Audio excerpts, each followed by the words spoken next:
Science class में आपका बहुत बहुत स्वागत है। आज मैं आपको बहुत ही छोटा सा टॉपिक लेकर के आया हूँ और ये टॉपिक हम कुछ कर भी चुके हैं। इसमें से आप जानकारी रखते हैं इस बात की। देखिए, AC generator, DC generator, AC dynamo, DC dynamo, ये सब आपसे आता है। आपने भली भांति चित्र बना लिए हैं इसके। एसी जनरेटर में सर्पी वलय होते हैं, वो अपनी दिशा को लगातार वो बदलता है, और डीसी में विभक्त वलय होते हैं, ये अपनी दिशा को बनाए रखता है। ये बात हम पहले से जानते हैं। हालांकि आप डीसी करंट और एसी करंट में जो अंतर है वो भी जानते हैं, कैसे जानते हैं, लेकिन आपको थोड़ा सा आइडिया नहीं लग रहा है अभी। ठीक है, आइडिया बहुत सारे लोग जानते हैं, आप भी जानते होंगे, मैं नहीं कह रहा हूँ भाई। आपके घर में एसी करंट कौन सा, डीसी करंट कौन सा, ये भी मैं आपको बताऊँगा और आपको क्लियर हो जाएगा। तो देख लेते हैं आज का टॉपिक क्या है।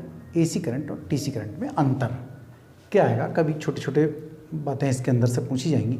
तो मैंने यहाँ लिखा है प्रत्यावर्ती धारा एसी करंट, और यहाँ लिखा है दिष्ट धारा डीसी करंट। ओके, क्या है फटाफट इस अंतर को हम देख लेते हैं, पढ़ लेते हैं। पहला हिस्सा, वह विद्युत धारा जिसका परिमाण व दिशा समय के साथ आवर्त रूप से बदलते रहते हैं, प्रत्यावर्ती धारा कहलाती है। मतलब जिसका परिमाण, मान, वैल्यू, डायरेक्शन, मतलब जो वैल्यू है वो डायरेक्शन के साथ साथ जैसे जैसे समय बढ़ता है वैसे वैसे उसकी डायरेक्शन बदलती रहती है, और लगातार बदलती है, आवर्त रूप से बदलती रहती है, इसलिए इसको प्रत्यावर्ती धारा कहा जाता है। ठीक है, मतलब परिमाण व दिशा समय के साथ लगातार बदलती रहती है, प्रत्यावर्ती धारा कहलाती है। वह विद्युत धारा जिसका परिमाण, जिसका मान व दिशा समय के साथ नहीं बदलती है, वो दिष्ट धारा कहलाती है, डायरेक्ट करंट कहलाती है, जिसको डीसी करंट कहते हैं। इसके स्रोत कौन कौन से, कहाँ से मिलती है हमें? देखो, ये सिर्फ एसी जनित्र डायनमो, जो एसी डायनमो वो ही मिलती है जिसमें सर्पी वलय होते हैं, उससे मिलती है हमें ये। भाई झरना उस पर गिरे, जो पंखुड़ी होती है उस झरना गिरे, कोई स्टीम बनाए, मतलब कोई ना कोई बनाए, एसी जनित्र सिर्फ वही डायनो से प्राप्त होती है। और डीसी जनित्र या तो डीसी जनित्र से मिल जाएगा ये डायनो, या फिर सेलों से। सेल जानते हैं, जो टॉर्च में पढ़ते हैं सेल, रेडियो में पढ़ते हैं सेल, बच्चों की बैटरियों में पेंसिल सेल है, घड़ियों में पढ़ते हैं सेल, तो वो बैटरियाँ, मोबाइल में बैटरी होती है, लैंपों में बैटरी होती है, बहुत जगह बैटरियों का यूज़ होता है। इन्वर्टर में आपके घर में कहाँ है? इन्वर्टर में जो बैटरा लगा हुआ होता है बड़ा सा, वही तो डीसी करंट देता है। और इन्वर्टर क्या काम करता है? घर में एसी करंट भेजता है, मतलब डीसी को वो एसी में कन्वर्ट करता है। और जो बाहर से खंभे से लाइट आती है, बिजली आती है, वो एसी करंट है। तो बताइए कौन सी खतरनाक है, बैटरी वाली या जो बाहर से आती है? समझ रहे हैं ना? बैटरी आदि से प्राप्त होती है। चलिए हम देख लेते हैं। ये बहुत खतरनाक होती है, जो खंबे से लाइट आती है, एसी करंट आती है, उससे तो हम बहुत बड़ा खतरा रहता है, उससे हम बहुत डरते हैं। और छू ना जाए, दूर रहना, बहुत खतरा है इससे। ठीक है, नहीं, मृत्यु हो जाती है लोगों की भाई, बहुत बड़ी बड़ी घटनाएं हो जाती हैं बिजली से हमेशा दूर रहना चाहिए। ठीक है, उसी की बात कर रहे हैं। तो प्रत्यावर्ती धारा बहुत ज़्यादा खतरनाक है। ठीक, ये क्या है? दिष्ट धारा। अब सेल हैं, जितनी बैटरियां हैं, सेल हैं, छोटे छोटे सेल हैं, बड़े बड़े सेल हैं, चाहे मोबाइल की बैटरी हो, चाहे टॉर्च की सेल हो, रेडियो के सेल हो, बड़ा बैटरा हो, हम आराम से छू लेते हैं, कोई दिक्कत नहीं आती भाई। तो वो खतरनाक नहीं है। ओके, समझ में आ गई होगी आपके बात। ये सब चीज़ आपसे आती है भाई, बस आपको थोड़ा सा देखना है। ओके, क्या है? इसका उत्पादन सस्ता है। किसका? जनरेटर का, एसी करंट का उत्पादन बहुत सस्ता है भाई। जब हम कहीं से जनरेटर लाते हैं, फटाफट चलाते हैं, लो भी एसी चल गई, घर में एसी चलाइए, कूलर चलाइए, समरसेबल चलाइए, पंप चलाइए, बहुत सारे काम हम प्रत्यावर्ती धारा से करते हैं, एसी करंट से करते हैं। इसे एक स्थान से दूसरे स्थान तक आसानी से ले जा सकते हैं। देखिए, इसको बहुत दूर से ले जा सकते हैं। किसे?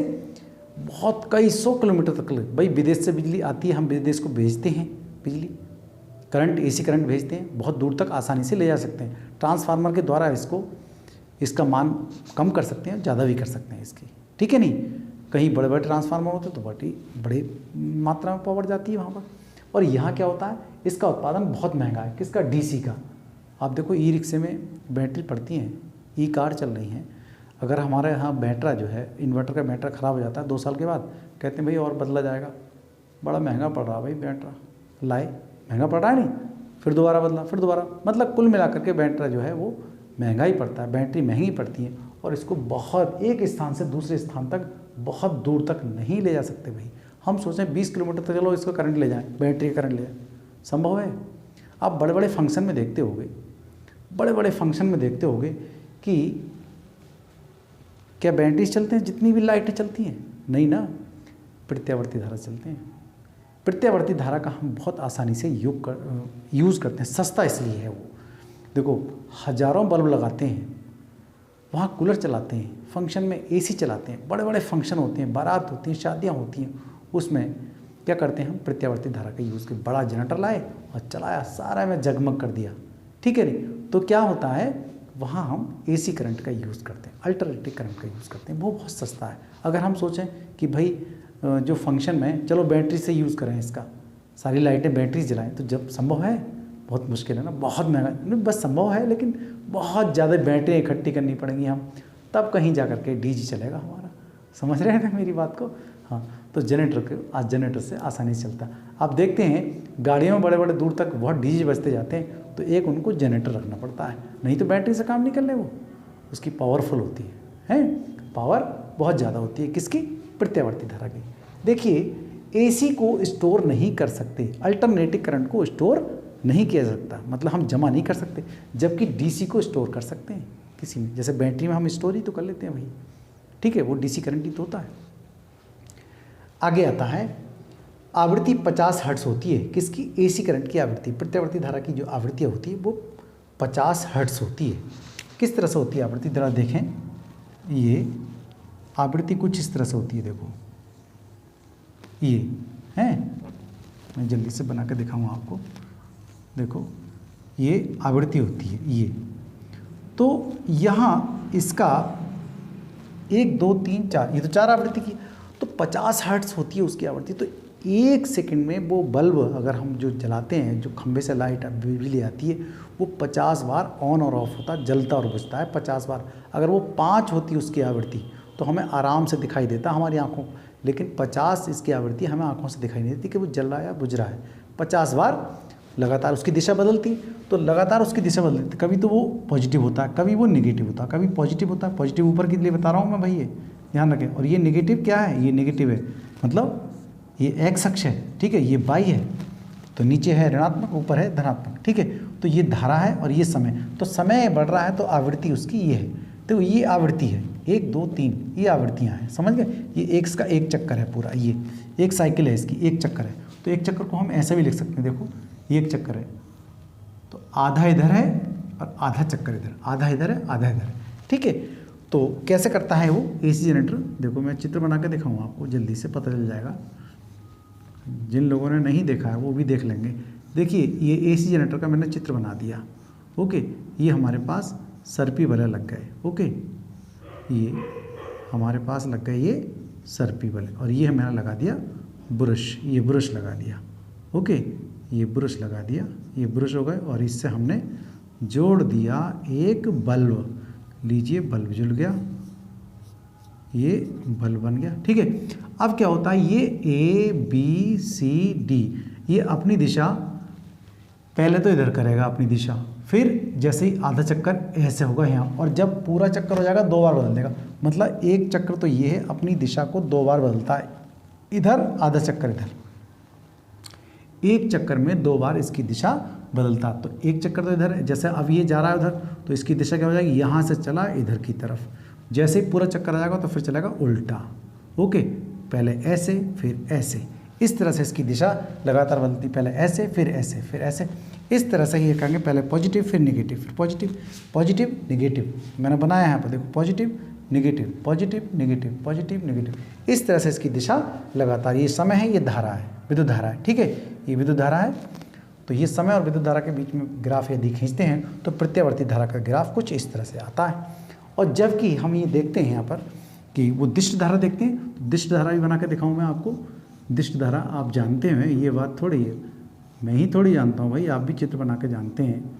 ये चित्र बन गया आपका दिष्ट धारा का, देखो ये मैंने सर्पी वाली, ठीक है, ये तो ये आपका हो गया। यहाँ क्या करते हैं, ये B2 ये ब्रश है और ये B1 ब्रश है, तो B2 की तरफ ही रखते हैं इसकी दिशा, B2 से ये लगातार इसकी दिशा इधर से चल रही है, ऐसी लगातार इसकी दिशा बदलती नहीं है, ऐसे चल रही है दिशा, लगातार, तो B2 से जलती है और B1 से अंदर आती है, B2 से आती है और B1 से अंदर होकर जाती है, तो दिशा इसकी लगातार एक ही तरफ रहती है। इसलिए इसकी दिशा प्लस माइनस नहीं होती बल्कि एक ही दिशा होती है। धारा इसकी एक ही तरफ, ये समय है और धारा, तो इसकी दिशा नहीं बदलती है। ठीक है, आवृत्ति इसकी होती भी नहीं। जब आवृत्ति होती तो इस तरह से होती है इसकी आवृत्ति, तो इसकी कोई आवृत्ति नहीं होती है बल्कि इसकी आवृत्तियाँ होती हैं। ये चित्र आपको बनाने नहीं है भाई, कभी आप चित्र ये बना लो। ठीक है, ये चित्र आपको बनाने नहीं है। क्लियर हो गई बात? समय है, ये समय बढ़ रहा है और धारा ये, तो उसकी दिशा नहीं बदल रही है, मतलब ऐसे ऐसे नहीं चल रही, पॉजिटिव और नेगेटिव नहीं, बल्कि एक ही दिशा में। तो एक ही दिशा में तो इसका कैसी लाइन आएगी? स्ट्रेट लाइन आएगी। आपको समझ में आ गया होगा सब कुछ। चित्र आपको नहीं बनाने हैं। ओके, कभी आप चित्र बनाएं, क्योंकि छोटा छोटा अंतर कहीं भी पूछा जा सकता है और आपको हर समय मालूम रहना चाहिए। तो देख लिया होगा, समझ में आ गया होगा। बहुत बहुत धन्यवाद। Have a nice day.